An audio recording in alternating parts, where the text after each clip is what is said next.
अस्सलामु अलैकुम वरहमतुल्लाहि व बरकातहू। आप सभी इस बात से वाकिफ हैं कि महाराष्ट्र में असेंबली के इंतखाबात का दौर शुरू है। शहर नांदेड़ की आवाम भी संजीदगी के साथ इस इंतखाबात में हिस्सा ले रही है। एक फिक्र ये सामने आ रही है कि हर बार की तरह मुस्लिम वोटों में बिखराव होकर फिर से मुस्लिम उम्मीदवार कामयाब होने से महरूम न रह जाए। इस फिक्र को आसान करने के लिए हजरत मौलाना सज्जाद नोमानी साहब ने एक उम्मीदवार का चुनाव हमारे हल्के असेंबली के लिए किया था। तमाम उलेमा इकराम की एक उम्मीदवार को चुनने की वजह बताने के लिए और नांदेड़ की आवाम को एक हक फैसला लेने में मदद करने के लिए हम आपके सामने इस वीडियो के जरिए कुछ आदाद और शुमार पेश कर रहे हैं। नाजरीन, शहर नांदेड़ में मुस्लिम आबादी का तनासुब 28% है, वहीं बौद्ध आबादी 16% है। नांदेड़ शहर के अक़लियतों का कुल तनासुब 47% के आसपास है। शहर में 2 असेंबली हलकों का शुमार होता है, एक नांदेड़ उत्तर और दूसरा नांदेड़ दक्षिण।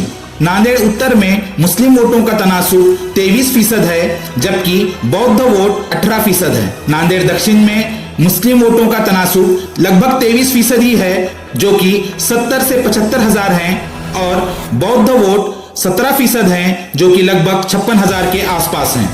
नांदेड़ उत्तर असेंबली हलके में मुस्लिम वोटों के बिखराव का खतरा नहीं है, लेकिन शहर की आम आवाम और दानिश्वर शख्सियतें दक्षिण असेंबली हलके के बारे में काफी फिक्रमंद नजर आ रही हैं। नांदेड़ दक्षिण असेंबली हलके में 2 मुस्लिम उम्मीदवार इस बार भी मैदान में हैं। इस वजह से मुस्लिम वोट तकसीम होने के इम्कानात लगाए जा रहे हैं। 2019 में भी इस हलके से वंचित के फारूक अहमद और एमआईएम के साबिर चाउस में मुस्लिम वोटों के बिखराव की वजह से एक मुस्लिम उम्मीदवार कामयाब नहीं हो पाया था। वहीं 2014 में एमआईएम के सैयद मोइन अकेले एमआईएम के मुस्लिम उम्मीदवार मैदान में होते हुए और उनके 11 नगर सेवक होने के बावजूद सैयद मोइन को महज 34,590 वोट ही मिल पाए थे, जो कि जीत के आंकड़े से काफी दूर थे। 2014 में शिवसेना के हेमंत पाटिल ने 45,836 वोट लेकर यहां से जीत हासिल की थी। वहीं 2019 में कांग्रेस के मोहन हंबर्डे ने 46,943 वोट लेकर इस हलके से जीत हासिल की थी। यानी ये बात यहाँ पर साफ है कि किसी भी उम्मीदवार को जीतने के लिए यहाँ पर लगभग 50,000 के आसपास वोट मिलना बहुत जरूरी है। यहाँ एक बात साफ हो जाती है कि महज मुस्लिम वोटों की बुनियाद पर जीत के लिए जरूरी 50,000 के आंकड़े को पार नहीं किया जा सकता।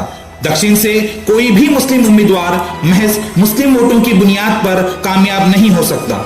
माजी में दीगर उम्मीदवारों ने महज मुस्लिम वोटों की बुनियाद पर चुनाव लड़ने और जीतने की कोशिश की थी, जिसमें 2019 में साबिर चाउस और 2014 में सैयद मोइन अपनी इस कोशिश में नाकामयाब रहे थे। नाजरीन, नांदेड़ दक्षिण असेंबली हलके से कामयाब होने के लिए दीगर तबकों के और हमवतनी भाइयों के वोट मुस्लिम उम्मीदवार को मिलना बहुत जरूरी है।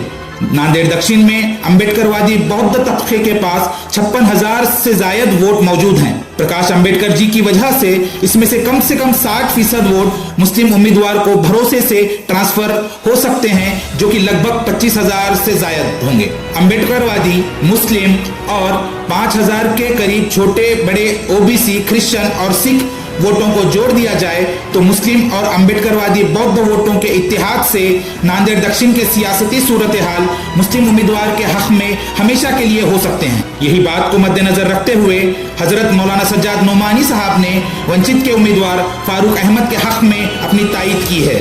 नांदेड़ साउथ से बीबीए के फारूक अहमद।